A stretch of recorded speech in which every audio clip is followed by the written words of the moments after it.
Fire pod coming in hot. It's been a while. I've been slacking.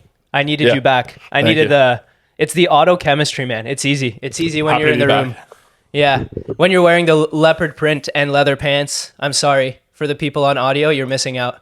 What a fit, Give us man. a little spin. Give us show them. Spread your cheeks for the. Oh no, no diddy. I just sold an ounce before I got here, man. Pushing weight on the streets allegedly.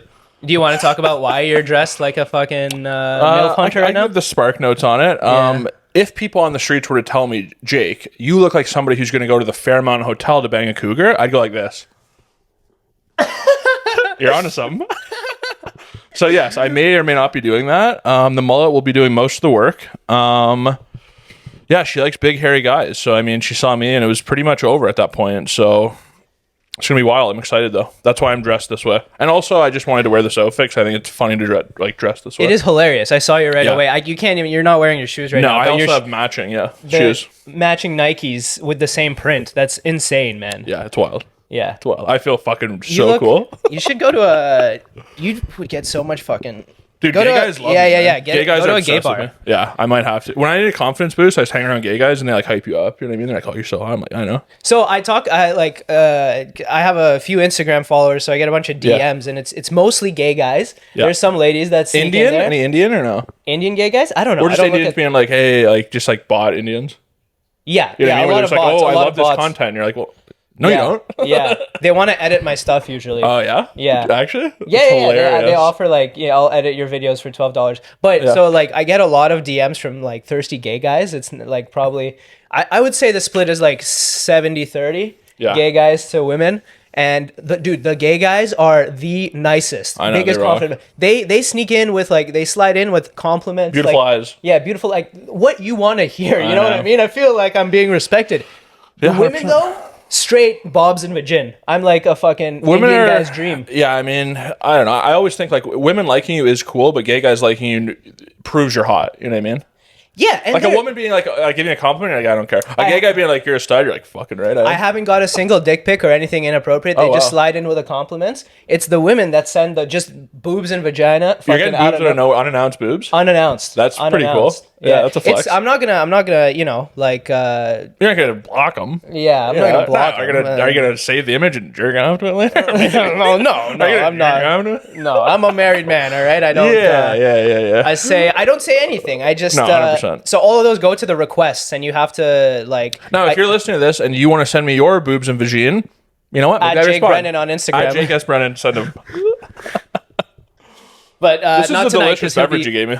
Yeah, triple bogey. Yeah. Well, no free sponsor. No free Yeah, that's for true. sure. Sponsor I'll bleep that out. Yeah, this grape drink here, I'm a black guy, so this is good. Yeah, Kool-Aid, baby. All right, let's talk about your favorite subject, golf. Oh my god. PGA Championship is on right now. Don't even know what that is. Yeah, it's one of the majors. There are 4 majors. Do you know who Scotty Scheffler is? No. He's the #1 golfer in the world. I only know the guy that has a mullet. Brooks Koepka? Yeah. Used to have a mullet. Okay, he shaved his head. Scotty Scheffler, #1 golfer in the world right now, undeniable. Yesterday, before the second round of one of the biggest tournaments of the year, gets arrested on his way into the golf course by accident. Guy's awesome. He's awesome. So he's chasing Tiger literally in every way. He's going to get the mugshots and the majors and the tournament wins. So he gets arrested randomly because there's some commotion in front. He didn't listen to a police officer, and they kind of like... It was just a misunderstanding. Is he a black guy? No. Okay. No, he's white. Because he said chasing Tiger. I'm like, is he a brother? He's a good guy. So, yeah, right? It's surprising. Yeah. So they arrested him out of nowhere. And this just shows you, he ended up, this was like early hours of the morning. He shows up 3 hours before his round to stretch and shit. So he's doing his pre-round warm-up in a jail cell, literally in a holding cell. Gets out, plays the round. He's tied for like second right now. Shoots 65. This is Happy Gilmore too. This is insane, bro. That's so cool. That just shows you that, and I'm telling you, you don't like golf, but that just shows you how dudes will not miss their tee time. They could be arrested. He probably came up to the officer that detained him. He's like, "Yo, I got a tee time at 10 o'clock." The guy's like, "Oh fuck." That is definitely cool, but at the same token, like, does that even hold a candle to somebody like a John Daly? You know what I mean? Like, that's cool, but like John Daly, I think, was like ripping lines and just like drinking, ripping a million darts, and then he'd win. Yeah, he's classic. But I just think it's funny. There's like they're already making T-shirts with his mugshot and everything. Barstool's gonna make $1 trillion off that. Yeah, it's Barstool automatically. Of course. We need to get in the t-shirt business. It's and make crazy money. to me how all the best golfers have a mugshot now. It's crazy. John Daly, of course. It's Scottie always Scheffler, cool when there's Tiger a bad Woods. boy who's like rocking sports. Like right now, NBA. Like But the Ian thing Edwards about is taking over. Scheffler's not a bad boy. He's like super Christian, Oh, married. he's a clean cut guy. Clean cut. I thought super he clean was, cut. so he got arrested for no reason. It's not like he was partying or anything. He just got arrested just for like confusion. Exactly. Oh, okay. Got arrested. But it's still hilarious because he was It would have stretching been cooler if he had like a DUI and then came or something, right? Like, Yeah, That would have been more of a flex. What about, wasn't there, is this the same guy? I heard there was a guy who played, this is like a month ago, and his wife was like giving birth like any day. Yes, and then that was him. That's him, Oh, yeah. okay, I've heard of this guy. Yeah, Scottie Scheffler. Yeah. So yeah, And did she give birth yet or no? Yeah. Okay. Yeah, like last week, literally. Okay. He's like brand So new this guy's dad. life is just on fire right Yeah, now. gets arrested. He's been winning every single tournament that he's been playing. He's won like 4 of the last 5 tournaments he's played in, which is insane. That's like Tiger-esque. And yeah, I just find it funny that, man, the boys will not miss a tee time. The officer that arrested him, they're like in the jail. He's like, dude, I got to be at the course by 10 o'clock. And the guy's Let like, him go. all right, we'll see what you can do. It's in Kentucky too. So, it'd be him funny- being white played a factor. It definitely played a factor, but you know it'd be funny if like the cop had money on somebody else in the tournament, like wouldn't let him out. That's a movie right there. Yeah. Wouldn't Like let the him cop out. was like, "Oh, I have you the over on somebody else or whatever." Like, wouldn't let him out. What a scumbag! That's Dude, funny. They didn't even know who he was, though, the officers. I've That was never the heard of funny this thing. guy. Scott. What's his name? Scottie Scheffler. Scottie Scheffler. Cool name. Cootie. Cool. Scottie Scheffler. Sheffy. That's a cool name. And the other guy that's leading the tournament is Xander Schauffele. So these names are fucking exploding. Very right now. Slavic. Schauffele? I think that's Slavic, isn't it? He's Schauffele. He's like Chinese. What is Oh, Xander he's a Schauffele? Chinaman. A man from China. No, he's mixed. His dad is white, I believe, or Hispanic, and I might be butchering this completely. So, see, I'm getting you into golf. We are Googling golfer I nationalities. still don't know. It's just a tough sell, man. Xander Schauffele. Let's see this guy. Pull it up, Jamie. Xander Schauffele, American professional golfer, but let me see nationality. Oh, he looks black, Spanish or something. Yeah, Hispanic, something. Xander's a sick name. Yeah. American. He's American. Yeah, I mean, yeah, I don't know what his parents are, but Schauffele sounds Scottish or Irish or something. But yeah, Latin guy. I don't know. Pretty sick.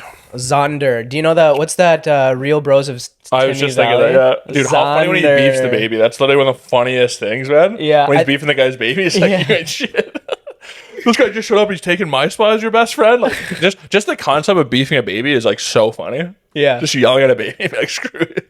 It works so well with them because Oh, it's that like this show's so character funny, that it's perfect. They're putting a movie out. Yeah, that's what I Yeah, was going on to say. Roku. Roku, not Netflix. So All it'll right. have a $25 budget, but it will be funny. Yeah. I'd No, love to dude, be in a but their movie like budget that. on YouTube. See, that's the thing. You don't Well, no, want... they're on Facebook. They're on YouTube, Facebook, and now they re-released on YouTube. But I think Facebook Watch gave them money to make the show. Oh, to make it exclusive for Yes, Facebook? but then they don't make content anymore. So now it's back on YouTube. They got the licensing back, but it was a Facebook exclusive when they were trying to get into content. Okay. So they got a little coin from that, I think. But the funniest cast, dude. Like the funniest cast. yeah, Even Cody the chicks were funny. Yeah. I think that it's actually good that it's on Roku and not on Netflix because sometimes giving people too much of a budget ruins the 100%. authenticity of a show. 'Cause Especially, all yeah. it is it's the writing, right? It's the idea. Especially comedy. Yeah. Big budget comedies don't work. There's a Rob Lowe quote I'm pulling up here. You excited for Tires? Quote machine. So excited You for sent it. me the ad. I remember. I'm last kind of week. surprised it's a show and not a movie. It looked like an indie movie. It looked like it gives me like Office vibes. You know what I mean? But obviously with Shane Gillis spin on it. I hope it's a big show. We need real comedy back. We need it. Yeah. I'm trying to find this quote. I'll never find it when I need it. It's in your notes too. You know you like. Oh, it. here's a great one. I'm gonna sound so cool after finding this quote. Scale is the enemy of comedy. Rob Lowe. Oh wow. Which I do agree with. Like we were talking about, like when you have giant budgets, it's not as funny. Like having it kind of shitty looking, Yeah. having it kind of like janky is like that makes it funnier. True. So I think Tires would look pretty low budget too. Like they just shot in Tire Store. The budget for that is not. It was self-funded by Shane, so he because it's a pilot they did like 10 years ago, right? Yeah, he obviously brought all the comedians in, so they probably gave him a Stavros looks funny in it. yeah. Schultz is in it. All his buddies are in it. Probably had a small production crew that he paid too, so I don't think it was definitely. But I do hope projects like Real Bros, like that movie and Tires and stuff, like I hope those movies pop because I feel like we're right on the precipice, especially post Tom Brady roast. Dude, I feel like right now, if you drop an early 2000s balls out comedy for a cheaper price, under like $2 million, Yeah. I think it would take off. Dude, well, like people are hungry for this. Yeah. We've had all the stand-up specials in the world. Everybody has 25 podcasts. Everybody makes online content. Like even like Friday Beers, they do a sketch show. Barstool has a sketch show. Like there's a lot of good, funny content out there. Yeah. But nobody's just put their dick down and just went like, here's a comedy movie that's like a banger. We haven't had that since like 2016. Yeah. And I think right now is like the prime. Like somebody's gonna do that and it's gonna pop. And all the big companies are even jumping on it now too. Like Netflix is releasing Happy Gilmore 2. I saw that. Yeah. Like so that's Adam Sandler. They're bringing back Blue Mountain State too. Yeah, so there's a lot of stuff happening. I keep getting paranoid that the camera is not on. Okay. I think we're fine. Yeah, we're good. Yeah, cool. Yeah, but yeah, so it's an exciting time with comedy films and did just you watch projects, the man. Tom Brady roast? Every second of it, hilarious. Yeah, I was watching that. Were you there or no? No, I wasn't there. Okay. I flew in, so that was Sunday at the Forum. I watched it on the plane on my way there. I flew in on Tuesday. Huge. Yeah. Did you get to go to the Kill Tony there or no? Were you gone by then? I was there, but I didn't go. Okay. Would you have done it? Huh? Would you have done it or no? Done Kill Tony? Sign up at least? No, I don't think so. No. Is it too scary? I changed my mind. No. I had a conversation. Well, first of all... Okay, yeah, sorry. There's so many things to get to. I know we're jumping around, but yeah. I think I've seen Tony around at the mothership and just now in LA. At the local glory hole. Yeah, exactly, yeah. Because he's gay. When I was doing Christina's show, I think the guy he knew who I was when I was at the back of the Comedy Store. He's like, hi, because he's seen me in Austin, and I was on Christina's show was at like 8:00 and his was at 10, so we shared a green room when I was main room or what? At the main room at the store? No. Oh, this is in Austin. Okay, sorry. Oh yeah, Austin at the mothership, and then so he kind of knew who I was. I said hi. I didn't actually go up at the Comedy Store. I just was chilling there because all the guys from Austin were there. And the next day, the day of his show at the Forum, I go to like an idiot. I go to because I have a show tonight, and I shot a promo outside of the Comedy Store, just saying like I'm here in LA, come to my show. As I'm being gay with the fucking camera, shooting a content kid outside the Comedy Store, I just look up. Tony Hinchcliffe is walking, looking at me through his fucking like Balenciaga glasses. So embarrassing when a real comics catch you doing something hack. You're like, yeah. I mean, it's not hack. No, I'm I know, but you promoting a have show. to do it. I'm just saying, like, when a real comic sees that, you're just like, I'm not doing this. Yeah, and I like scramble to put my phone in my pocket. I'm like, hey, Tony, what's up? He's like, hey, man. He just gives me a fist bump. I'm like, good luck at the Forum tonight. He's like, yeah, watch it on YouTube. I'm like, Unreal. I will. Unreal. So you wouldn't do the show though? No, I wouldn't. Why? I wouldn't. I mean, like, I don't know. I don't know how much I want to talk about this, but I respect. Do you think generally? I think, and correct me if I'm wrong, but I think this is a vibe. I think you think it would almost like lower your stock because you're already like an opener. You're already like working with these people. So if you did Kill Tony as like an open micer, do you think that would almost like lower kind of where you're at? No, not at all. I think if I had a good set, I'd get that little Kill Tony boost, and it would actually, if anything, because I put a lot of skits out and a lot of stuff, so not necessarily all of my followers and fans are comedy fans, so not all of them will go to my shows. I actually think if I do well on Kill Tony, I'll get more of a comedy boost, so I'll sell for the live shows. Yeah. Sell more tickets. But like, I think I might be a pussy, but I just think I have way more to lose than to gain. Like if I do well, if I have a killer set, unless I get a golden, I won't. Okay, look at me. I'm a fucking like white dude, fucking, man bun. I'm not retarded or anything. Like I'm not gonna do well on Kill Tony. Yeah, being a character is a big part of that show. Yeah. I'm going to New York when they're at Madison Square Garden. Yeah, you do well. Because I feel like me going on there and throwing a couple of head kicks and just being me would do well. Yeah. But again, you're kind of right as far as it depends your style and who you are for that show. And it's like because it is very character based. It is very kind of chaotic. Like it's not. Stand-up matters, but it's not like, who has the best structure Jerry Seinfeld minute. Like, it's not that. Right. Yeah. And Tony is he knows what he's doing. He's building like this crazy show. It's like he said it's not Whack Pack kind of thing. Yeah, he said he's a wrestling fan. That's what he wants to be. He wants to make it's like a circus. So for sure. Somebody, I'm not gonna say who, I talked to. I'm like, what do you think? Is it worth it for me to do Kill Tony? And right away they're like, no. It's like just keep doing what you're doing. Try to build your own like following, and nice. I'm already there, kind of in the rooms with these people, so it's fine. But it's sick to see that this live podcast is selling out.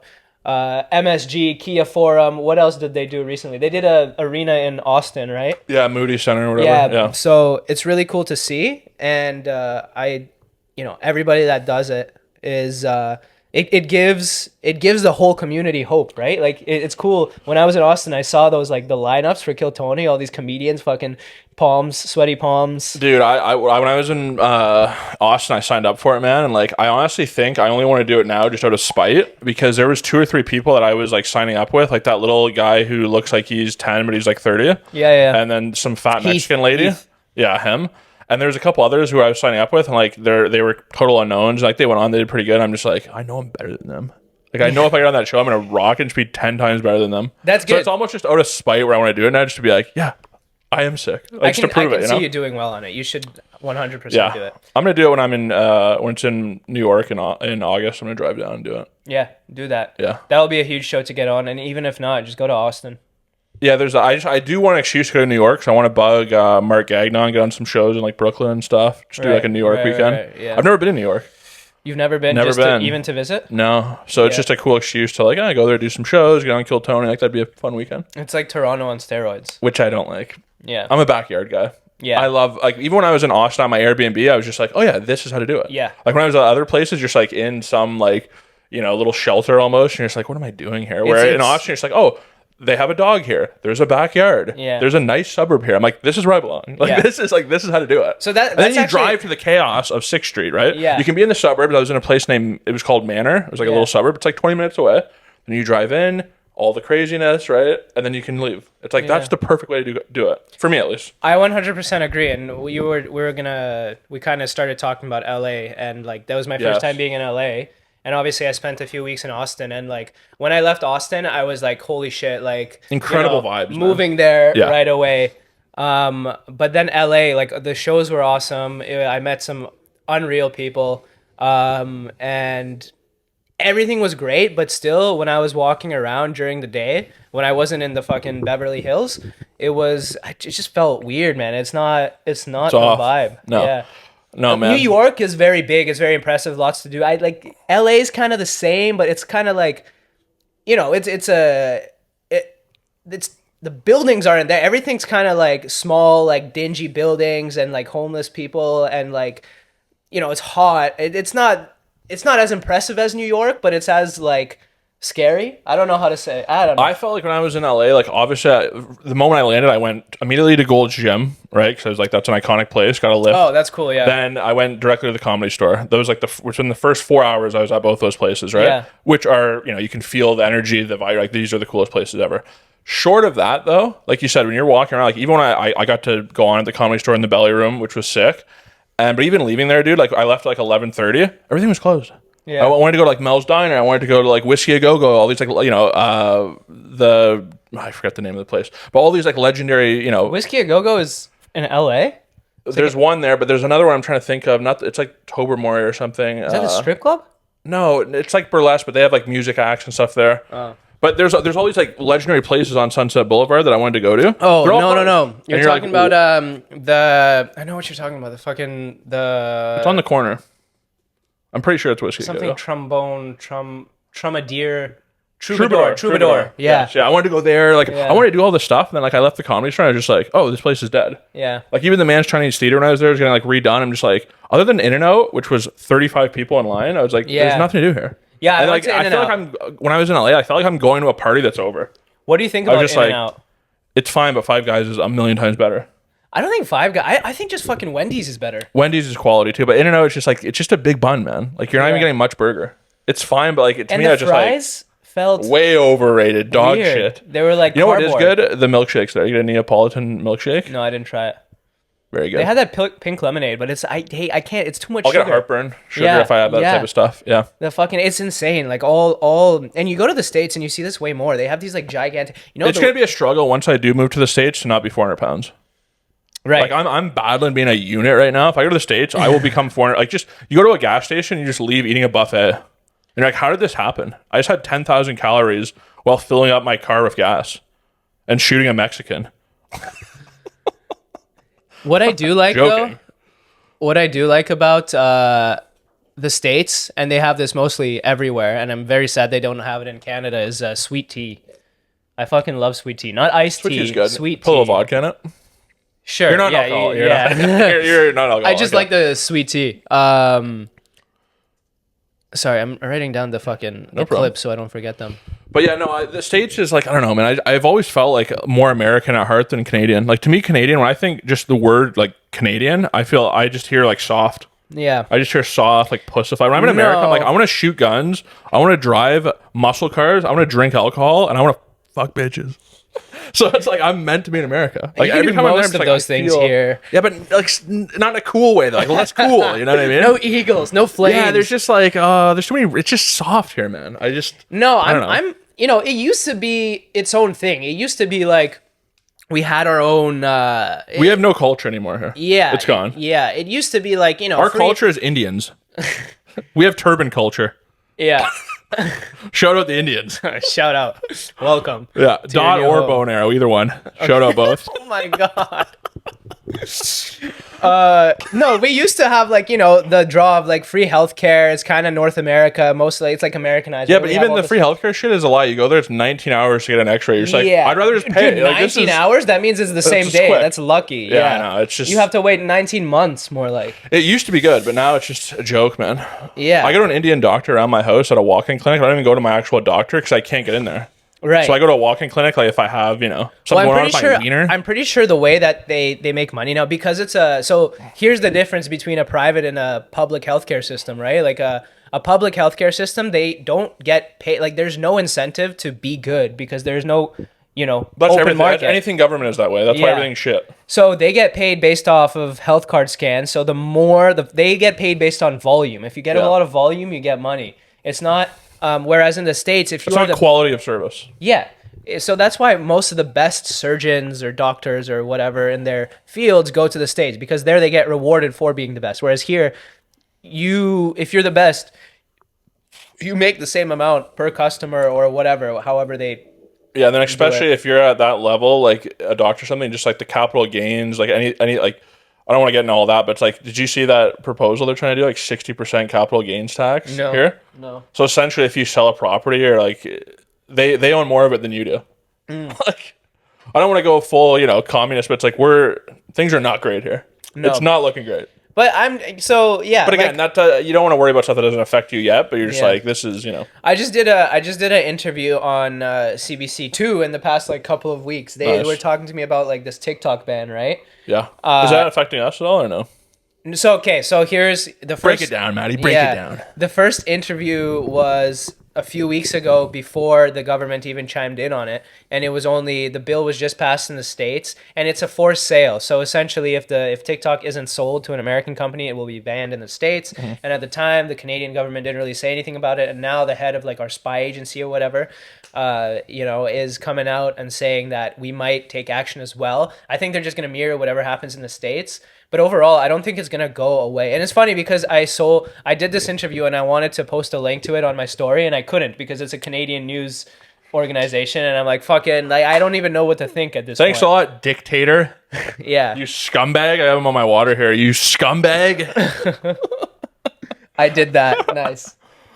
Yeah, it's and also the thing is like, you know, they want the TikTok ban or the sale, whatever. It's like, that's ultimately just censorship. Because it's like they want to remove how many options you have. Yeah. And the thing is, yes, is China stealing our data and doing all this bad stuff with it? For sure. No question about that via TikTok. But what do you think Facebook and Google are doing? We're doing the same shit. They're just mad that they're doing it. And what's going to happen is they're going to sell it to, we're selling it to some company. Yeah, it's just the guy's cousin who's white in America. And they're going to still run it. So I think this whole thing is nonsense. Yeah, Meta's doing the exact same thing. Yeah. They're buying your data, and they're saying it's to protect privacy. If they wanted to do that, they would have legislation that affects Meta and everybody. But so obviously that's just a front. They're doing that as a publicity stunt and a way to get away with it. But my thing is that, you know, it's kind of like, I think it's with everything that's going on with not only Russia, Ukraine. Actually, TikTok helped their cause with Russia, Ukraine, because seeing all the footage and stuff. Yeah, most of the stuff on TikTok was pro-Ukraine, but now that some of the stuff on TikTok, most of it is pro-Palestine, right? Especially with the younger demographic. Yeah, that doesn't align with the American government's views. Yeah, who owns all that stuff? So it's not Palestine, the other team. Yeah, exactly. I feel like they own a lot of the media. So when all that pro-Ukraine stuff was going on TikTok, the American government was happy because it was like, they're using Ukraine to launder money through. Yeah. I mean, help. But now that it's not pro-Israel, which is what the U.S. would prefer, Correct. now that they don't like what's on the platform, go. they're trying to ban it, which I don't think sets a great precedent. You know what I mean? Yeah, but It's clearly that's what they're doing. They're banning a social media site because they don't like what's being pushed on it, and that doesn't scream democracy to me, if you know what I mean. That's more like some 1980s. Well, yeah, but it's like, what would you? I wouldn't expect any different than these people. Yeah, They're all scumbags. They're all trying to destroy us. Yeah, and regardless of team or whatever, like it's just like our governments are all against us. I remember I talked to someone one time. They're like, "No, the government's there to help you." And I go, I'm dealing with a retarded person right now." Imagine believing that. Imagine literally saying to me, "The government is here to help us." You're dead. Yeah. Like you don't have you're an NPC. I encountered an NPC at that moment. Yeah, it's unfortunate because what are you gonna do? Especially did you see Trump what he posted just recently on Reel? I was just going through my Reels. I've been off social media for like 2 months, man. Nice, good for you. Feel so charged. I was going through my Reels and something from Trump popped up and it was Biden walking into like some room and it's like he made it look like an ad for a retirement home. Nice. It's hilarious, bro. He knows Cringe what he's Kev doing. was making funny videos too, doing the Trump and Biden video. Those were hilarious. Yeah, man. those were really good. And it's true. And all the comments were like, oh, this shows how, like the president really isn't the one who's in charge. Like, no shit. If you comment on anything on social media, you're a loser. I'm just going to say that straight up. Social media, yes, it's great as a platform to distribute your content or your ideas or what you're trying to push in your own business or life. Yeah. If you were sitting there commenting, now here's the catch-22. Comment on my videos. Comment on this video. Yeah. We do need comments, right? Now, but that being said, shut the fuck up. Shut the fuck up. I'm letting you behind the curtain, all right, people? Most of the time, though, if you have the time and ability to comment, especially negative stuff, but really anything, you're kind of a loser, right? Because you should, like, if I see something I like or don't like, this is what I do. I go, oh yeah, cool, and I move on. Yeah. I don't comment and go, Matt, why did you post this? I don't like it. Like that's strange to me. You're a weirdo. If you comment stuff like that, especially hate stuff, it's like, really? This is on your limited time on Earth between playing Candy Crush, checking Facebook, and pretending to work from home. You're gonna comment and be like, you suck. It's like, all right, thank you. Yeah. Like, what are you doing? I would like but also comment. Don't listen to anything I just said. But also just comment. Yeah. I would comment on like my friend's stuff only. That's it. I comment on my buddies' photos and I go stud. Yeah. That's what I do. I go stud. That's the extent of my commentary. I would agree. I can't imagine and then you see them battling back and forth and you're just like, who are these people? What are they doing? Yeah. No, obviously the catch-22 is that's how most of my my videos. You do need that. That's the problem. Is like it's a totally ruined system if you need that in order to grow, because I don't think it's healthy at all. No, you should have two people yelling at each other and then everything's politicized. Everything is just oh, so you like genocide then? And you're like, this guy posted a picture of him at dinner. You know what I mean? Yeah. This guy's at Red Lobster. All you can eat shrimp posted a picture fest. of my fish, and you're like, bro. oh, so you support Vladimir Putin then? And you're like, what? Like, I'm just eating. And then you look at his bio and it's like Putin is daddy. Well, it's just like it's just a picture of like a guitar or something. It's not even like a real. It's not even. I don't know. It's AI generated. It's the world's nuts, man. But yeah, I've not to brag here, but I have been off social media for a while. I check probably once a month. I go on my laptop, go through all my DMs for like an hour, go through shit. But like, dude, I feel creatively and just like my soul, I feel like so healthy right now. Yeah. Like just the detox of your brain of just like. It might be the Molly. It might also be the bundle of Mullet I did before I did this podcast. But I feel great. Yeah, I feel great, man. But no, I do feel so mentally charged. And I shot a bunch of content. I have a bunch of stuff I've been editing. So once I'm done, I will be on there for like the next month or two. Like it's definitely the Molly. Here's fired up. No, I had a $1 iced coffee from McDonald's. I swear they put fucking Adderall in it. I had 3 of those yesterday and one this morning. $1 iced coffees. I'm living off that, but I am fired up. But I'm not getting coffee anywhere other than McDonald's for the remainder of the summer. So good, man. It's amazing. And $1? $1? $1? Yeah. What? It's beautiful. Beautiful. I just watched the movie The Founder of Michael Keaton. Good movie. Oh yeah, McDonald's. And that's such a great life lesson. If you haven't seen the movie, it's about Ray Kroc, the guy who pretty much just stole the idea from McDonald's and made it a business. Yeah. That's the key to life right there, that movie. You never want to be the genius who revolutionizes anything. That guy always gets fucked, right? In the movie, the McDonald's guys, we have there's some autistic guy, right? And he's like, I revolutionized how to make a burger, and I drew on a tennis court, and then I put a pickle here. And you're like, shut up. But so he does that. Then Michael Keaton shows up. He's trying to sell milkshake machines. They're like, we'll take 8 of them. He's like, oh, cool. And then he goes there and he just goes, oh, yeah, I'm taking this. Yeah. And he goes, sign this paperwork. He's like, yeah, I don't care. I'm going to break the contract anyways. And then he goes and becomes Batman. But no, he goes. And you know what's funny? He actually sells Batman toys at McDonald's. But it's like, that is the key to life, is like, you don't want to be the genius who makes something. You want to be the guy who finds the genius and makes money off said genius. That's a genius. Steve Jobs with the Wozniak. He can't program. He's out there doing fucking ayahuasca in Jacob Tree, not taking care of his daughter, and we all have iPhones because some dork. Yeah. That's the key to life, man. He just pulls up with his turtleneck. He's a good talker. Goes, I want something without buttons. Yeah, but he's a genius because it's like he has the turtleneck, the look, like everything's WWE, man. You want to have a character look, you want to be able to talk well. That matters, especially in today's world, a million times more than actually being able to do anything. Yeah. No, and I've talked to you about this before, but like when I started comedy, I had this like idea that like, okay, if you're talented, you'll make it. That's all that matters. I would say you won't make it. I would almost say like if you're talented, you won't make it. Be shit. I would say the most talented people we know will never make it. Like there's certain people I can think of right now. I don't want to say their names, but I go, oh, that guy's such a good joke writer, such a good. They'll never make it because they're boring as fuck. And you go, it doesn't matter. I mean, they might, but I'm saying like I feel like there's just so much more to it than just the X's and O's of the jokes. So yeah, having done, having talked to a few people that have made it and seen more shows and like bigger shows, I've realized every time I go to like Austin or LA, I come back and that percentage shrinks. It went from 50 to literally 5. Like local people you think are good? No, just like okay, so like say the whole pizza is like your success, right? Yeah. And like what percentage of that does talent contribute to? How much would 5 to 10%? So I thought like, okay, 50, because I knew always that like, being smart, having like good social skills, those and all that stuff would help. So I'm like, 50% talent, the rest is, I went to Austin, I came back, I'm like, okay, 5% talent, and the rest is like who you know and get yourself out there. And now coming back from LA, I'm fucking down to 2.5, I think. Well, there's a certain guy that you met that kind of proves what we're talking about. Yeah, no, don't worry about it. No, I'm not going to say it. There's a certain character out there who is riveting evidence of that. And guess what? God bless him because he's crushing it. Yeah, but it's just like, crushing I look at people like that, the just unnamed person, that is more inspiring to me. Yeah. Right? Because if you see somebody like a Dave Chappelle... Oh, that's inspiring. Yeah, because Dave Chappelle is not inspiring to me because I go, I'll never be that good. Like, that's just, you're the best, right? Yeah. What's inspiring is somebody who I go, I don't think they're that good. Yeah. And they're worth $40 million. And you go, that's inspiring. Because if he can do that, I can fucking do that. Yeah. Here, clip it. Give me one of these right now. What are these? Zinc, whatever. Okay, here we go. Zinc, Zonic. I've never done one. I'm going to OD on them. Let's party. I'm literally sweating right now, dude. I'm 300 pounds. Okay. I just put it in the side. Yeah. Yeah, top lip. I like top lip. Top? Yeah. I already committed to the bottom. Okay, that's fine. I'll take one of these. Oh, I like All that. right, carry the pod. I like the flavor. Nice and minty. So yeah, you were in LA taking over, doing shows everywhere. Sick. Got to go to the store. That is cool.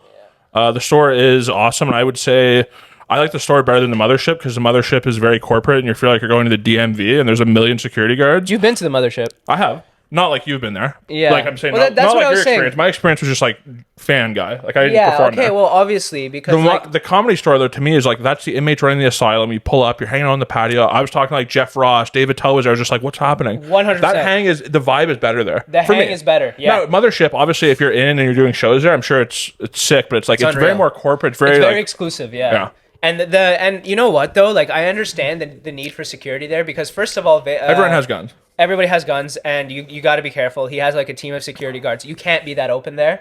But I was, having been to the mothership first, I was expecting more of that at the Comedy Store. So when I went to the Comedy Store and just on the patio, it's like wild. Everybody I know, I'm like, dude, this is so cool, right? It's the best. Almost the comics don't want to go hang out in the back because the party's in the front. 100%. 100%. Whereas the vibe, like, don't you just feel like when you're at the store, like those walls are like, they're soaked in common history. Yeah. Oh yeah. I just like when you're walking down that hallway and there's like Richard Pryor, Robin Williams, so it's just like, oh my god. Even the bathrooms, you go in there, they're like tile weird. Like you're just like, this is. You feel like you're stepping back in time. Like it's so cool, man. 100%.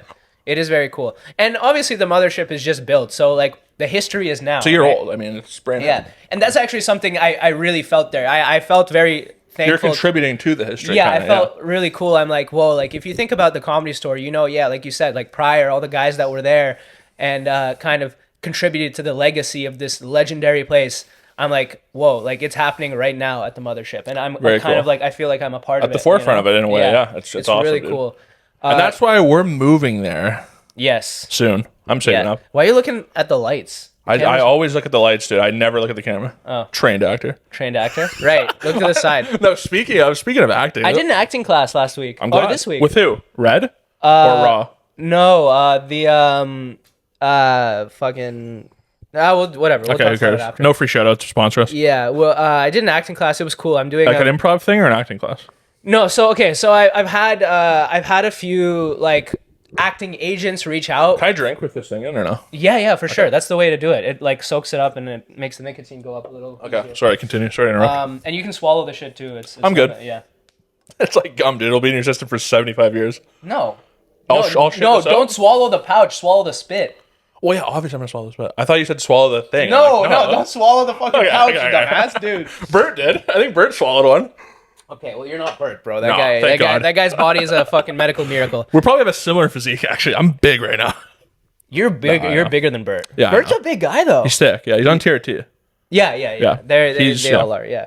But acting class. Yeah, the acting class was fun. I'm doing so I've had some like acting agencies reach out and ask for like self tapes, and I don't have any self tapes. So Tell me which one's there so I can tell you if they're good or not too. Don't sign with anyone. Like off the pod. Yeah. I will. Yeah. And so this acting class is like a 3-week seminar where you like bring in like 2 monologues, a comedic and a dramatic. And so the first class was going through it. They taught you some techniques and you run through the monologue 3 times. The second class, I don't know what it'll be. And the third one, you shoot it. Love it. And you get like a nice edited self-tape, and I can send that out to the people. So it'll be fun. I'm doing I love that. a comedic monologue from BoJack Horseman. Okay. And I'm doing a dramatic monologue. I don't even know. I only did the comedic one. Nice. BoJack Horseman. Should I do it on camera? Yes, full monologue right now, memorization. Yeah. I don't have it. Well, okay, so you're an actor, right? How do you memorize shit? Like, I know everybody has different techniques and stuff. There is like a that. way where you can do it like hieroglyphics, where you have the first letter and stuff. I can teach you that way. Like, please, because I'm having when trouble. you have a long monologue, that's how you have to do it. Michelle Dorian taught me the way how to do that. It's really good. Michelle hooked me up with the person that I like, the classes that I'm taking. But like, how many pages is this monologue? It's just like, look, I'll show you right now. If it's under 3 pages, don't do this method. Yeah, no. If it's longer though, you have to do the first letter, and there's a way to memorize it where you put it in like your subconscious. But if it's only a couple pages, you probably don't need to do that. No, it's very, very short, and I basically almost have it memorized. It's just so like the acting. It's just this. How many? I would usually when I start memorizing something, I read it once or twice. I say it really fast the first couple times. Yeah. Then I slow it down. Then I try different ways, and you just keep fucking with it. It's really just a reps thing. Yeah. Like you should be reading this legitimately probably 10 times a day out loud. Oh yeah, And then that's what I eventually do. you'll just kinda. have it. Like I'm at the gym, Yeah. I'm listening into my ear, and then between sets, I'm reading. But like it even out. reading it is honestly dick. Like you have to say it. I prefer reading. Because once you start hearing it, though, you can get the music of it kind of where you're reading it. Even if you think you know how you're going to do it, it's not that way once it comes out of your mouth. Yeah. So I know it's awkward just sitting here fucking reading out loud, but it's like that is you kind of have to do that. For me, at least, I don't know. And the coach is like, yeah, comedians usually have an easy time remembering like Especially monologue. on stage, you're gonna crush, dude. Yeah. Like any sort of acting thing. When I did that monologue slam or whatever, it was like my first like theater performance, right? Yeah. And I'm just in front of people. I could tell the other actors like before me were like, they're not little used nervous. to that. Yeah, but for yeah, me, yeah. like the moment I'm on stage, I'm like the stage presence, the movement, the look, like all that stuff I just had innately because of comedy. So I was doing this monologue in front of a class of like a handful of people, and I had no issue with that. Just the thing is like memorizing. I feel like I never feel the need to memorize jokes because I write them, and it's also you're on stage, you feel it. You can just. And you can't memorize a joke because it'll be so robotic. The thing about stand-up is every situation is different. What if somebody heckles, or what if somebody says something during the joke? Or you see something where you think of a tag and you go like, you have to be free to maneuver. The first few times I did stand-up, I tried to memorize it like a monologue, yeah. and like literally I'm just up there. You're just like you're reading a book report and you're like, well, this isn't funny, this is awful. Exactly. So it's like, have your points, but also like you said, you wrote it. Yeah. So you know the fucking thing. So go up there and fucking perform it. Yeah. So acting is slightly different that way. Exactly, and that was actually cued me into how people see stand-up versus how it actually is, because I guess people just see it as like, oh, like they have. They're just talking up there. Yeah. Like, well, yeah, that's if you're doing well. That's why most people will be like they go to a good stand-up show and they're like, or a like shitty one, and they're like, I can do this. You know what I mean? Well, there's nothing more that gets me tired than if somebody goes, yeah, people tell me I should stand up. Yeah. And I go, hey, can I borrow a gun real quick? Yeah. Bang, bang. Thank you. Don't ever talk to me again. You can't do that in Ontario, remember? This is alleged. This is a Nerf gun I meant. Yeah. I had to give my pistol back to the government. Let's do the monologue. Ready? BoJack Horseman. Shit. So I stopped in a Jack in the Box. Oh, wait, okay. So here's what the coach. First sentence you quit. No. But let me tell you something. Because a good technique that the coach I took away from the first lesson is like a core thought for the monologue to get you into like the. Well, what are you trying? What's your character trying to get from this? Right. The character is annoyed, right? Yep. So that's my core thought for this. All right. So all right. Action. So I stopped in the Jack in the Box on the way home, and the girl behind the counter said, "Hiya, are you having an awesome day?" Not how are you doing today? No, are you having an awesome day? Which is pretty shitty because it puts the onus on me to disagree with her. Like if I'm not having an awesome day, suddenly I'm the negative one. Usually when people ask how I'm doing, the real answer is I'm doing shitty. But I can't say I'm doing shitty because I don't have a good reason to be doing shitty.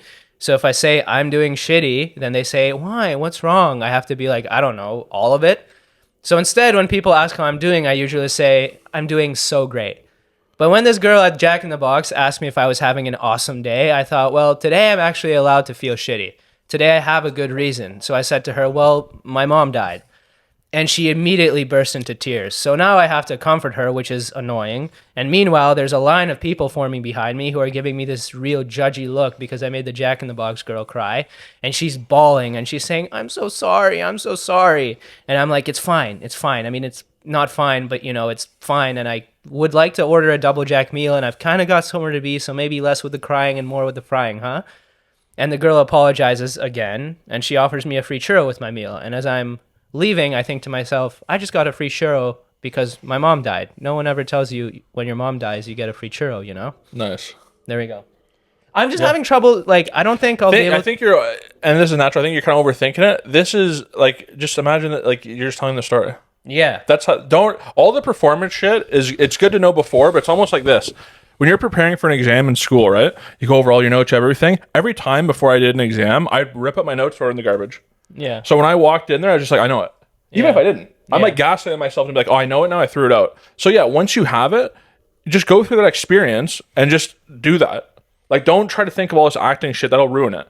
The natural just being there and be like, imagine that's that the thing. Overacting is the word. Like, you do all these acting classes to learn not to act. Yes. Right? Yes. Just ground 100%. yourself. You have to like throw it out and just be in that moment and do it. And speaking of acting, it's time for the Jake Brennan bragging hour. I'm going to brag about something now. When I was on set, I've been on set lately for this Apple TV series.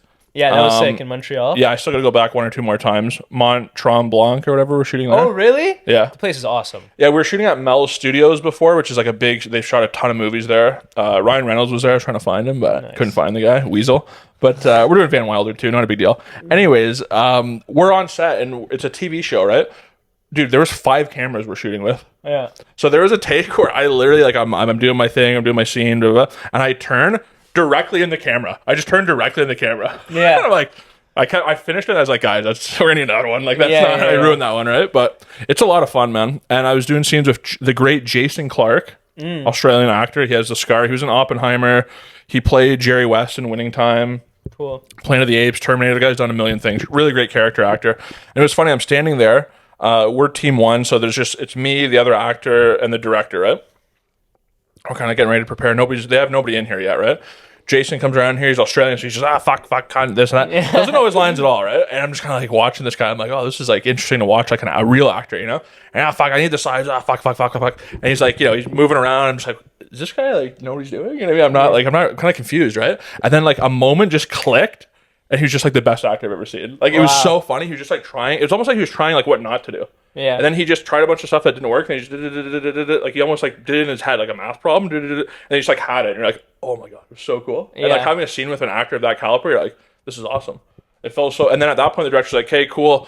We're gonna set the cameras up. There's like 700 people come in, right? There's extras, camera guys, this makeup. Like there's just like all these people, all these lights, and then like you're just performing. And acting's funny because it's like, stand-up's very big and very broad, and it's a performance, right? Mm-hmm. Acting is just like right here. Yeah, it's all right here. So it's just like it's me, my partner, and Jason, and I find this dead body, and I don't want to spoil it, but so we're just like in the scene, and it was a really cool way to do one of those Tarantino like a trunk shot, right? And we kind of open and look, and it was like I felt like I'm doing this. It was a really cool moment. And Jason's the man. We were talking about Winning Time. He worked with Jonah Hill on that show. And it was just like, it was so cool to be in that moment. You're like, oh, like I'm finally doing this. You know what I mean? Yeah. Like I've been trying to pursue this and doing it in smaller ways for years now, but this is like one of the first things where I'm like, oh, I'm like doing a real thing right now, Yeah, that's cool. And it's a fun job, man. Like the hierarchy on set is hilarious, man, because I can see why being an actor, you become a douche. Like I'll never stop doing comedy just for that fact. Yeah. Because it keeps you in the game, it keeps you in the dirt, it keeps you real. When you're acting, dude, everybody, even some lady who like has a fake job as a producer or something, she's like, oh, I love what you're doing with the accent. Spoiler alert, I'm just talking. Right? So I'm like, yeah, I lied to her though, right? I'm like, yeah, I did some YouTube study in the Alaska accent. It's kind of Minnesota, but kind of Canadian. She's like, oh, brilliant. And she goes, oh, brilliant. And and she goes, yeah, they couldn't have found a better actor. Like, if they made you in a lab, you're so great. I'm like, yeah, I know. Inside though, I'm like, dude, imagine believing that. Like, I'm at the age now where I've had enough up and down where I'm like, I know it's all bullshit. If you're young though and you get the success, you're like, I am that great. And then everywhere I go, right? People open doors for me like, oh, do you need a drink? You need water? The extras are like afraid to talk to you because they're not like team one or whatever. It's like, it's so corny, all that shit. I'm just like, dude, I just want to talk to people, hang out. Like, dude, I don't. being an extra sucks. I did it once. It's horrible, never but doing it again. You did it once, paid your dues, never do it again. But I did 1 or 2 of those. And it's like, yes, you pay your dues. You're used to being on set, but don't get used to doing that. No, it's so bad. It made me not want to pursue acting as much. But I know that's not like, if you're really doing it, it's not what it's like. And here's the other thing too.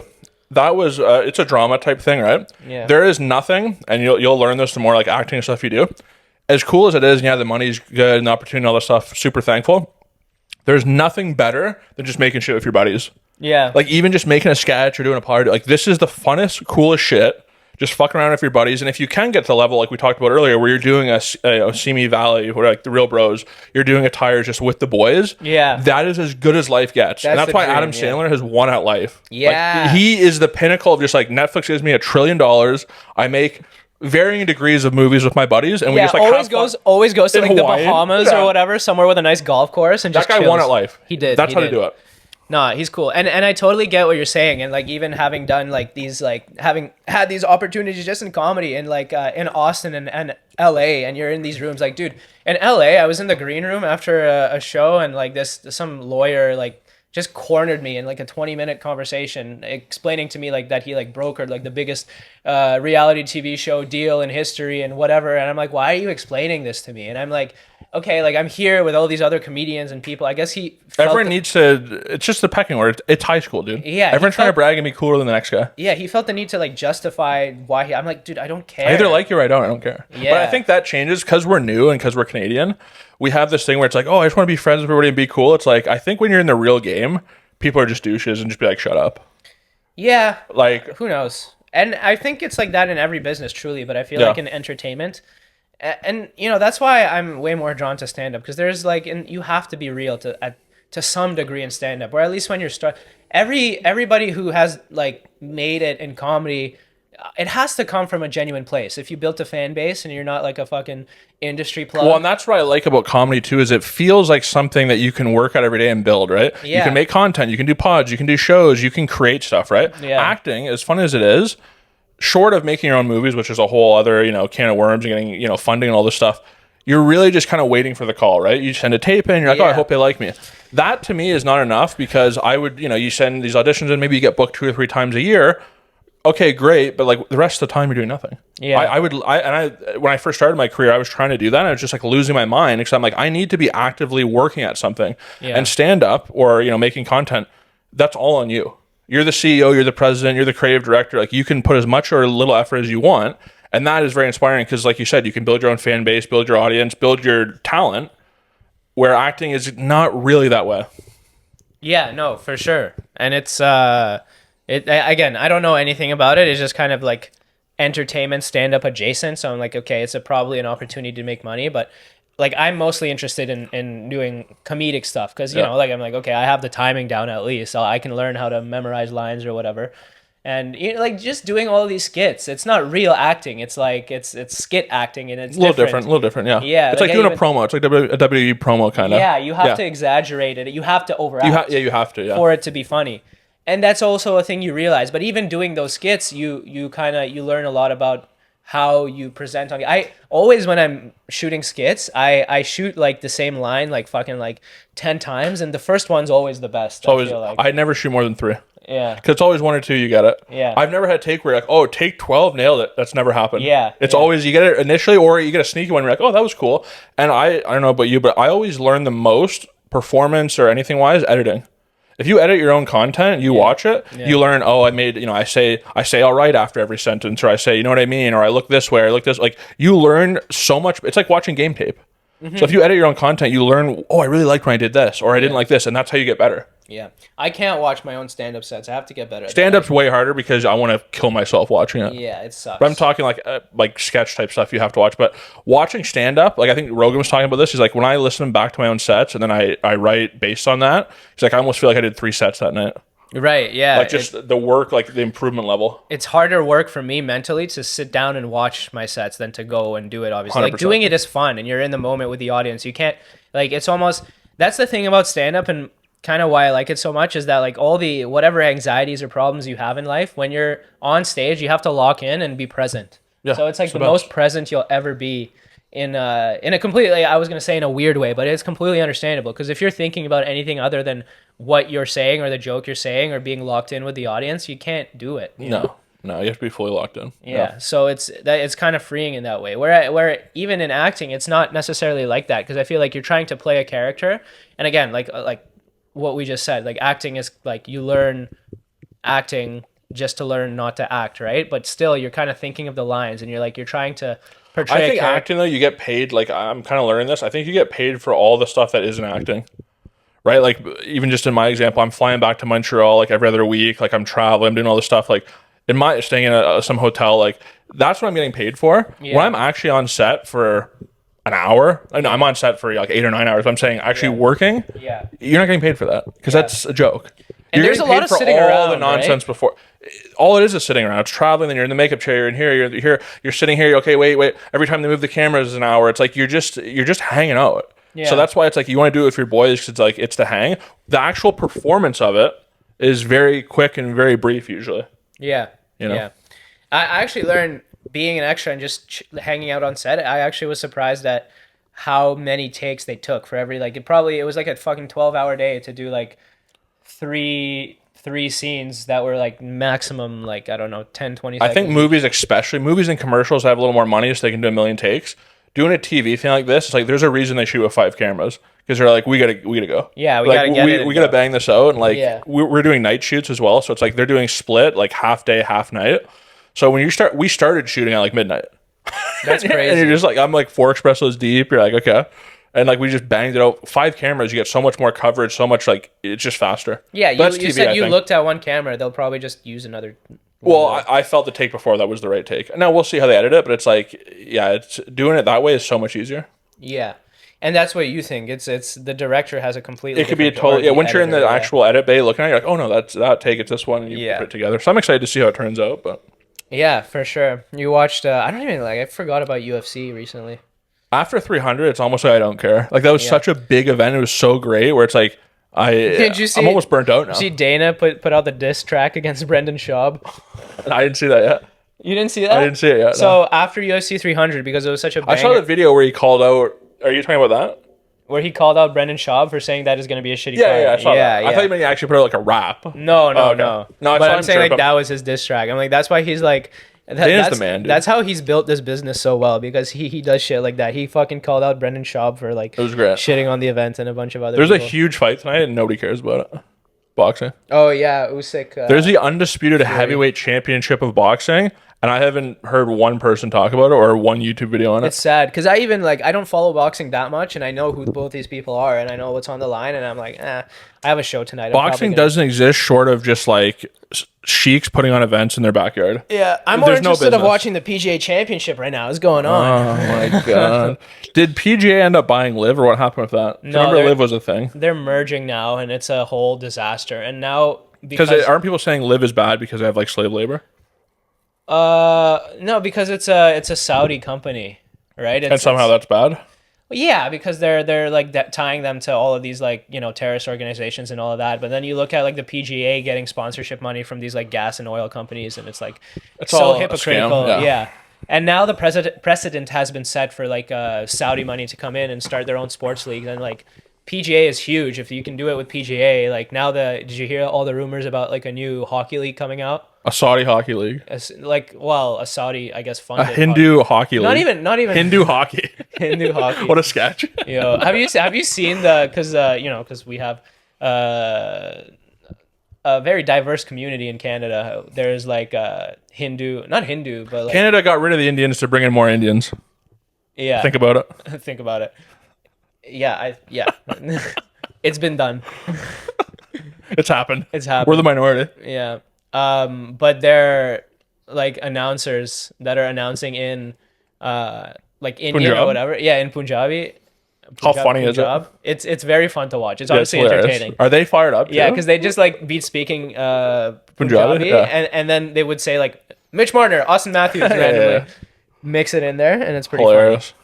But yeah, apparently there's going to be like I don't even know if it's the same, but it's just some rich guy that has a lot of money. Now, here's the thing. How can we talk in a sheik, a prince, a king into giving us, let's say $10 million to make a movie? How can that happen? It can happen pretty easy. That's what we got to do. You That's and the way I, to we do it. should Yeah. we should make a trip That's the way. to Dubai. I'll go there. I'll wear the full garb, dude. I'll bow. Dude, I I'll know do whatever. you're a character. You're a method actor here. A full method. Yeah, you will bow. You will. I will do whatever, man. Spread your I am cheeks, do worried though whatever. that like it's such a fine line. Like if you say anything like if you bow, or like I remember somebody got in trouble because they said sir and you're supposed to address them as like my highness or whatever, right? Yeah. So it's like you're a second away from just a tiger eating your dick like Yeah. at any moment, which is like You hear these comedians talking about doing corporate gigs and doing gigs with these like high, doing a corporate gig is not scary because they can't kill you. but like high. Doing a thing with a prince, they can cut your head off. But you hear guys, I don't know, I remember who it was, but like going to like Saudi Arabia to do corporate gigs there for like princes and shit, and they're like, Dicey. oh my god, yeah. Dicey. Yeah, and there's like Schultz who did was one it? though. He said it was fine. Yeah, He's yeah, pretty Schultz. dirty. Like Yeah. So you have to be careful with what you say and what you can't say, and you get a list of things like. I'm Yeah, I sure, wouldn't do but you're crowd like work with walking that on crowd. eggshells. I Yeah, wouldn't no do crowd work. You go, hey, what are you, fucking the princess in the ass? Just bang your dad. You Yeah, go, on stage. yeah, what are you, fucker? Yeah. Yeah. That's my cousin. You're like, oh, sorry. You get shot in the face and you get a standing O.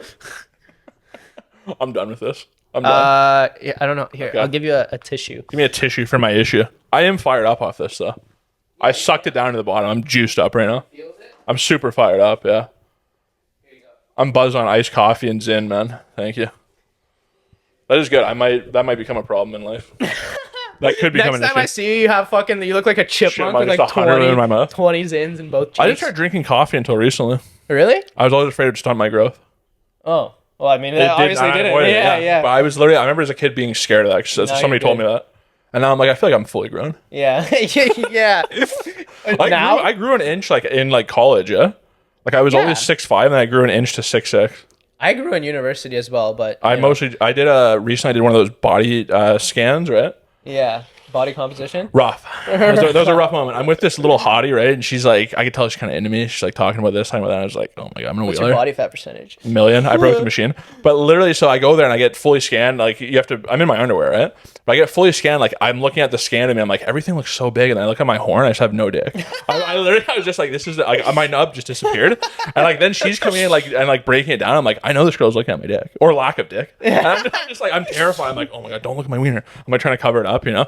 But it was. I'm like 25% body. Yeah, fat you right never now. think about that. Like when I was just coming back from the States and you had to do like that body scan. And where, you're like, just laughing at your nub. I never realized the TSA agents are all probably laughing at like fucking Yeah. dudes' dick sizes. You know what really bothers me with TSA? I don't want to be this guy because it's like a hacky thing. Anything about like flights or TSA, just like shut up. But what bothers me, because there's no need for this, right? Obviously, I get the shoes. I get you take everything off. You put your bag. Okay, I get all that. What's the deal with the laptops, dude? They Yeah. treat my MacBook as though I have a bomb. Yeah. And like, Well- like, put it in a separate thing. I put it in a separate thing. And then they get this other thing and they're waving it and they're going through it. I'm like, what do you think's on my laptop, dude? Like, Yeah. stop looking at it.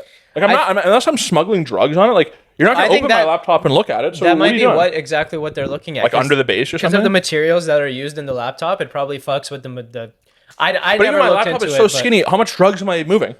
Half a gram? Like what? I can't even move anything. There's no space in it. Yeah, I don't know, man. Maybe it looks the same because again, you have a lot of like crazy chemicals in your laptop that allow it to work. But so to me, I was just like, let it go. probably a lot of the similar wiring and chemicals that they use in bombs and stuff. So they can't tell. guess. And in the machine, they don't know how thick it is, so they can't tell the difference between that. They know how thick it is. If they can see my Yeah. bare nub, all right, they can see my laptop. Yeah. It's so annoying, dude. And every time I always get the second check of my laptop.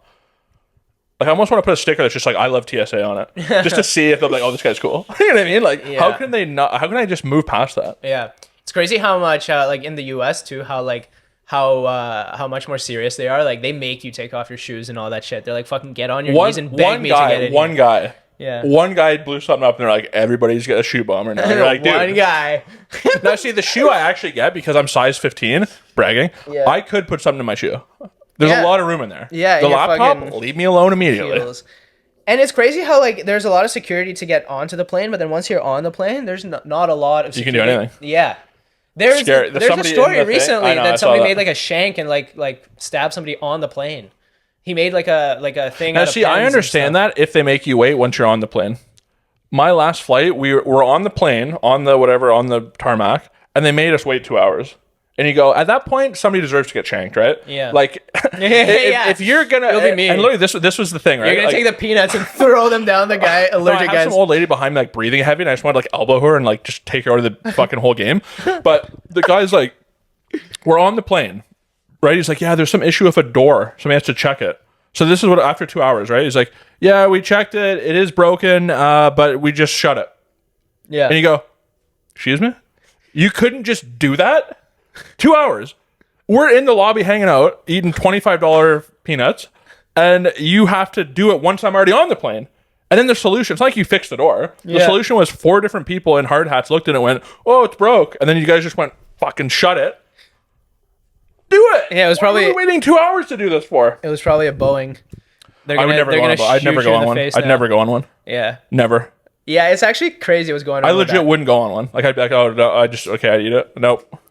Yeah, I saw when I was getting on the plane recently, I saw that it was Bombardier or whatever, and I was like, okay, Bombardier. Bombardier. Yeah. I was like, okay, I feel thank God. safe now. Yeah. But no, like the stuff on the plane, and like they used to have like undercover agents on like ever so often on I don't Yeah. know if it was on every plane there was one or like every other plane, but they would have those. I don't think they do that anymore. And then you're thinking like Air once Marshal. you're on the plane, yeah, Air Marshal, yeah. Once you're on the plane, there's just like this flight attendant crew. It's like just fucking like It's just a couple of gay guys Yeah, and girls. yeah. And here's another thing too. And I'm going to say this. I know it's going to bother people. I'm going to say it. Be hot, right? There's certain jobs that you got to be hot in. And I'm sorry. I know we got to pretend, whatever. I don't want an ugly on my flight. You can be ugly sitting there, but sit in the back, sit in the back. If you're serving me, If you're serving me, you got to look like you work at Hooters, okay? I want those big juggies out. I want a nice, round, plump ass. And you're going to give me my ginger ale and you're going to give it to me stat, okay? And be hot. I don't want some weird gay guy and like just some foreigner who doesn't even speak English and it's just like they're ugly and you're just like, you're ruining my experience here. Hooters You would know? make so much money if they started an airline. Yeah, but Hooters isn't even Hooters anymore. You go there, there's uglies working there. Really? I think. I haven't Can't been say there in a I've long ever time. been. I've been there. It's past 8th There grade. should If be you go to an Hooters, airline. it's kind of sad. There should be an airline where their thing is like we only hire hot Now, I think you're stewardesses. describing the movie Soul Plane right now. Maybe. It's the Kevin Hart Snoop Dogg movie where they just have like hot black chicks twerking. Oh, okay. Yeah. Which well. is, let's bring that back. Yeah, they should. Yeah. Dude, they would have great business. Make sure that your planes are in Boeing and hire only hot. stewardesses. There's certain jobs where you have to be hot. What other than And certain jobs where you don't, like, I don't want a hot doctor. Because to me, that's porn, right? If I have an issue and they're hot, I don't trust them. I want an ugly doctor. I want a hot stewardess. if I was going in for heart surgery and my doctor was a Hot. 10, I would be a little concerned. I'd be like, she's going to jerk me off. Whoops. Oh, I'm all better now. No, dude, I can't even go to a female doctor, man. I remember I had a thing on it with my balls hurt one time. And I went and like it's just some Indian guy. He's like, "Hey, like, show me your penis." And I just had to like pull my shaft out and balls, and he's like fondling me. And I was like, "This is fine." Yeah, You know what I mean? Like, accept this. this is fine because he's first off, he's like, "Wow, I've never seen a man with that big of a cock." Second off, Second off, he's just like, okay, he's like following me. I'm like, this is fine. Like, he's not gonna like talk to his boys about this. You know what I mean? Where if I went to my original doctor, shout out Dr. Laura, she gave birth to me, right? So imagine I go back She there. gave birth to me. No, like she delivered you. I get it. Yeah. She's actually my mom. But no, she pulled me out of my mother's vagina. And I'm like, dude, she's seen me from day one. If I go back there, what if she has some sort of judgment on me, right? What if she's like, this guy's shaft hasn't grown since January 7, 1995? And I don't want her to see me. I don't even want her to see me. You know what I mean? I feel weird. It's like this girl saw me when I was like a baby. Yeah. So when you go back to her, she's like, I have chlamydia. She's like, get out. You know what I mean? Like, it's just disgusting. That'd be great though, because she can see your progress, man. You know, like If you're a there is late bloomer. progress. If there is progress, Yeah, right? she What saw if- your little It's gotta Twinkie. be- it's bigger than that. Yeah, so Yeah. it's bigger than when you were born, It's obviously. barely, but it is. And then you pull it out, and she gives you a little pat on the back, like good progress. But also, here. it's just I don't want a 55-year-old like lady fondling me. Yeah, right. I'd rather some weird Indian guy. True. Glad we settled that. That's No, I completely agree. It's weird. And then like let's actually think about this. What are other hot jobs you need to be hot for? Where you go, this is cool. I would say comedy is not that. no. When you see hot comics, you right away go, shut up. Guy or girl, if I see a hot person, I'm like, shut up. It's just like, oh yeah, I'm hot. Like, oh, all these guys hit on me. Are you kidding me? You're like, shut up. Like, there's Sure, one girl, I okay, forget her name. There's like some Muslim girl who's like super hot and hangs out with rappers all the time. And I did a Yuck Yuck set with her once. I forget her name. She does real estate too. Smoking, right? Rocket. Like not just hot for comedy, like hot for hot. Okay. And I remember her talking. I was just like, I don't care. I don't care. I don't care. And no matter how good the jokes are, you're just like too hot to be doing this. And it's like almost off-putting. Nikki Glazer's the perfect level of hot because she looks like Larry Bird without makeup. So she can do comedy. It's still funny. She's not too hot where it's like off-putting. And that I feel like you can. There's a level of the thing is these days like if you're a woman you can like pay for a certain level of hot. You can get up to like or just work out. Yeah, you can work out and you can pay for procedures and you can get up to like a 9. But there's some people that are born 10s. You know, like there's that natural level. But to me, it's almost like you're weirdly double dipping if you're hot and trying to do comedy. Because like you already have all the attention of being a hot chick. Yeah. Well, it's actually 3 things. You have the attention of being a girl, which right away girls get more attention, even if they're gross. Guys will fuck anything. Then they're hot. Then you're on stage. Yeah. How much attention do you need? And they're also probably doing OnlyFans. And you're like, just don't. Why are you doing comedy? Like, well, why comedy of all these things? But what about like normal jobs? Okay, so we have like flight attendants. You work at Hooters. I don't know if you're a stripper. You don't even need to be hot if you're a stripper. No, but any sort of service job, I need a hot. I need a little charisma. We'll call them hots. Yeah, I need a little charisma. I need some hotness. Yeah, like bartending, it helps with the tips probably. Yeah, you just flirt with me. Oh, you're so funny. Laugh at all my stuff that's not funny. You just like give me compliments. I love it. Yeah. You're like the dad when you're like 55-year-old dad. I still got it, man. Yeah. No, she just gave you another beer. Like, what do you? Yeah. I still got it. No, my dad always creeps too. He's like any old guy. They're always like, yeah, dude. I know she's hot. Yeah, like, I've seen a hot girl before. Like they don't go to the house enough. They're on Facebook 10 hours a day, and they just like when they see a hot girl in the wild, they're just like, just like Neanderthal. You're like, I know she's hot. Like chill. It works perfectly with your shirt right now. Just, how funny me telling guys like, don't get excited. You know, like you can't. I look like somebody who only catcalls girls. Yeah. Construction. What about a chick who did construction? Here's the thing. I banged a chick who did construction who was hot, and it was so confusing. How do you do that, though? Like, don't on the site. No, it was... No, I meant not how do you bang a chick. Like, she doesn't look hot when she's working because she's in all the garb. I met her at like a bar, and she was a rocket. Shout out Mariah. And I was like, oh, you like whatever. Shout out Rocket. And literally, I was just like, she's so hot. And I was like talking to her this and that. And then, I went back to her house, post-coil, smashed. And I was like, dude, like, she does construction. I was like, it's weird. Yeah. It's what it reminded me of because she's a small girl and she's hot but does construction. You ever see a hot... She's also small. She's not like one of the... Yeah, and that makes it even weirder because it's like, you ever see a hot female cop and you go, there's not a chance you could stop me. That's a good one. The cops. Yeah, because if you're a hot female cop, like I'm just going to do whatever I want. Because I'm going to... If you literally say you're arrested, I go, no, I'm not. Yeah, she puts you in handcuffs, you're like, good. What are you going to make me come? And then like if I want to walk away, I'm walking away. There's not a female cop who can stop. Stop! I don't want to, and I just keep walking. What is a female cop on a fucking bicycle going to do to me? Nothing. I don't know. Maybe. I mean, they all have guns, so they can use those. They have wooden ones. What, you don't think they give female cops guns? No, they wouldn't trust a woman with that. No, but I'm like, it is weird if you see. They give them the electrical, like the ones that like the wires attached, and you shoot the taser. Have you ever been tased? No. I kind of wanna once. I do a tester. You do a tester? I do. If we do a video, I'll let you tase me. Sure, I'll tase you. I'll do the tasing, but I won't be tased. I feel like I get jacked up, man. I feel like I wouldn't even be here. I'd just be like fucking hyped. Yeah. You're on Molly and then you get tased. You're gonna have a heart attack, bro. Oh my god. You're gonna have to go back to Martha or whoever, your doctor. Dr. Laura, shout out. Get another one. Yeah. No, hot cops. There's no. I think flight attendant is on the top of that list, and it's the only one that might actually have. I've always said this with my friend. I'm just gonna keep naming people, but if you're hot in life will always be better for you. People want to root for hot people. So if you're hot, no, people don't want to root for hot people. But when you're around a hot person, you like genuinely like you. Right away, their status is higher. Yeah, you want to please them or whatever. Do you? But like in the. Do you disrespect uglies? No. I do. If I see an ugly, I don't see them. But okay, so that's the thing. If you're genuinely not attractive, then you have to make it. That's why so many comedians are like, they have a fucked up life, or they're, you know, ugly or whatever. That's why you said what you said about hot comedians, because you have to be charismatic or have another thing. You can't just be hot. You can't just go through life off of being hot, right? So that's why in a lot of ways it's a handicap. I would prefer that. Why though? It's not fun. Yeah, it's easier though. You know what the best is late bloomers. The people that are I'm a late bloomer. The later you bloom in life, the better. Like, I remember the kid in grade 10. I remember there was this kid, I don't want to name him. Yeah, I definitely remember the kid from your grade 10. No, but he was the coolest guy, right? Basketball, sports, like got all the girls. I was so jealous of this guy in grade 10, right? By the time we graduated, right? This guy was a loser, right? Yeah, like they drug always addict. peak in high he school never grew. And like, I don't think I hit my stride until probably third year of university, where I was like, oh, now I'm like me. Yeah. Where if you peak early and you're like the best athlete, best whatever, you're done. No, I completely agree with that. That's the best thing, is being a late bloomer, and then having a personality and looking good. That's you reach the girls. jackpot. It's even rougher. I remember this one girl who was like the hottest 8th grader. This is when I was around the same age, so it's no Drake. But no, it's like she was the hottest girl in grade 8. I remember being like, oh, she's so hot. By the time we got to grade 11, she was a pig. I was waiting for you to elaborate.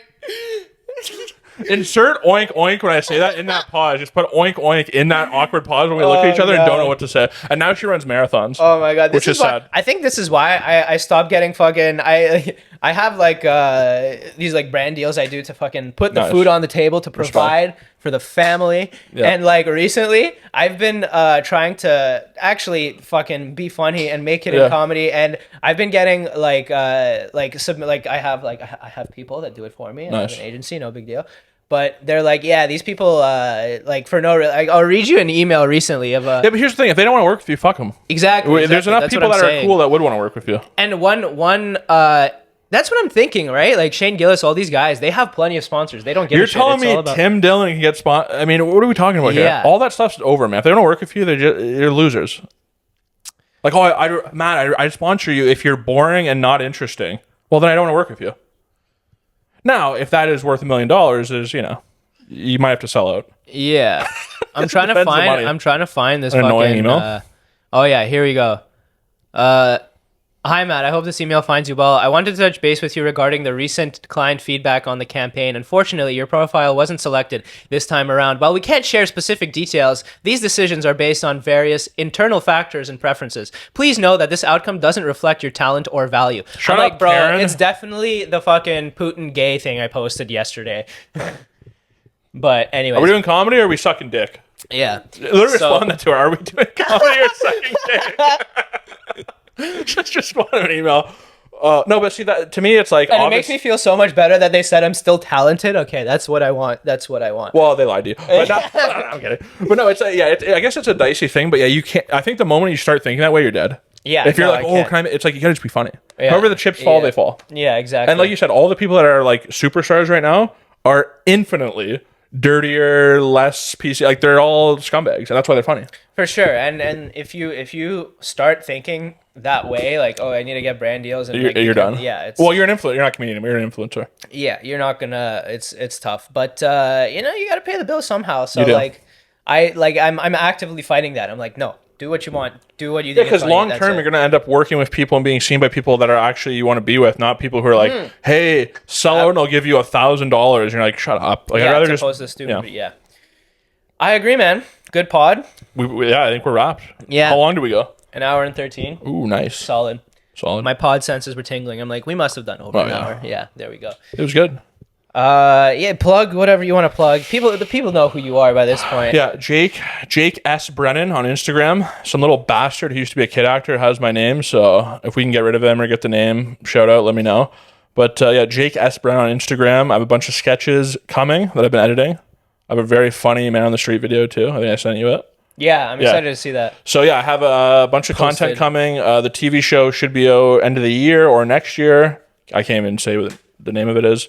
We're gonna keep doing pods, keep doing shows. Let's do it. We gotta do I've been thinking we gotta do a duo pod whenever you're in town, because you're in town enough, even if it's like once a month. It's becoming less now though, because it took 2 hours to come here because they closed down the Gardner and all this. It's insane, man. And you're not gonna move to Toronto, right? So I just want to go to Austin. I just want to save up and go there. Yeah, I feel like going to exactly. Toronto for me is just like, oh, so I can be miserable like everybody else and beg Denton to do a comedy lab set at 3 a.m. It's like, I'm not doing that. Yeah. It's all right. We got it. You keep doing your thing. I'll do mine. We'll both go to Austin. We'll be there soon, and we'll start over. the pod there. I'm down. I love All it. right, let's do it. What was the name you wanted to call it? The man bun and the mullet or whatever? Yeah, mullet and man Yeah, bun. great old Yeah. radio type name. Yeah, it's obvious. Oh, we have to maintain our haircuts, but I'm down for the character piece. yeah, I don't think I'm gonna chop the man bun anytime I soon. might dye my mullet white. Yeah, perfect. Whatever you can. Just nice. keep wearing the tiger print or the leopard print. Pimp.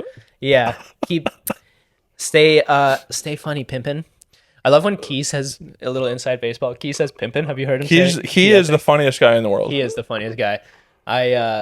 Insert the bread bit right now. I'm going to say in the clip. Put the bread bit to end the pod. All right. Okay. Peace. Thanks for watching. See you Smile. soon.